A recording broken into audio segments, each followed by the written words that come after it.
कि शंकर भगवान की शिवरात्रि साधना की रात्रि होती है। शंकर भगवान की शिवरात्रि एक आराधना की रात्रि होती है।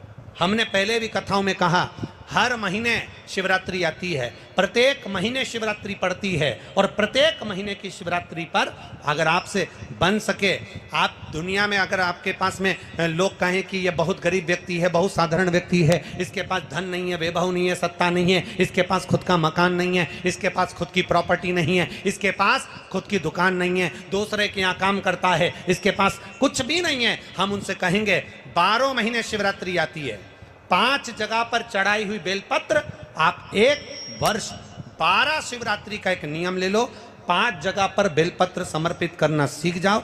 एक बेलपत्र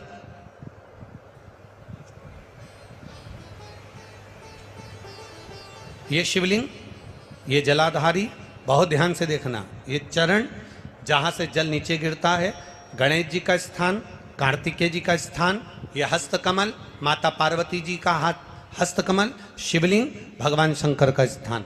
ऊपर से जो एक एक बूंद जल शिवलिंग के ऊपर गिर रहा है, शंकर भगवान की 5 बेटियां जया, विषहरा, शामरीबारी, दौतली, देव, बीच में जो एक मोटी सी लाइन है वो शंकर भगवान की छोटी लड़की, क्या नाम है? अशोक सुंदरी। ये पूरे शिवलिंग का वर्णन। 5 जगह पर बेलपत्र, 5 स्थान पर बेलपत्र, 12 महीने की शिवरात्रि। आप दूसरे के यहाँ काम कर रहे हो, नहीं है नौकरी, नहीं है काम, दूसरे के मकान में रह रहे हो, खुद का मकान भी नहीं, खुद का प्लाट भी नहीं, खुद की प्रॉपर्टी भी नहीं, बहुत संघर्ष की जिंदगी जी रहे हो, ठेला धका रहे, लॉरी चला रहे, गाड़ी चला रहे, ऑटो चला रहे, अपने लिए करने का प्रयास करना। घर में जितने सदस्य हैं, 12 महीने शिवरात्रि आती है, एक बेलपत्र अशोक सुंदरी वाली जगह पर, डंडी का मुंह नीचे की ओर। दूसरी बेलपत्र माता पार्वती जी के हस्त कमल पर, ये 2 पत्ती जो होती है, इस पत्ती के 2 भाग शिवलिंग के बीच में हो। तीसरी बेलपत्र भगवान शंकर के शिवलिंग पर, डंडी का भाग आपके विपरीत दिशा में हो, विपरीत दिशा में। चौथी बेलपत्र भगवान शंकर का जहां से जल बहकर जाता है, जमीन पर जो जल बहता है, जमीन पे से जो जल बहकर जाता है, चौथी बेलपत्र उस जमीन के जल पर जहां से वो पानी बहकर जा रहा है, पूरे शिवलिंग को छोड़कर जहां से पानी जमीन पर बहकर जा रहा है उस स्थान पर।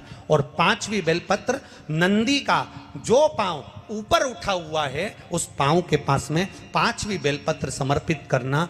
एक शिवरात्रि से लेकर 12 शिवरात्रि जो 1 वर्ष तक कर लेता है, 1 वर्ष अपनी कड़ी मेहनत के साथ में मेहनत पूरी करना। और ये 5 बेलपत्र हर महीने जो शिवरात्रि आती है उस पे समर्पित करना प्रारंभ कर दीजिए और मेहनत करना प्रारंभ कर दीजिए। आपको आपके कर्म का फल मिलेगा। साल भर के अंदर आप अच्छे बनकर बैठ सकते।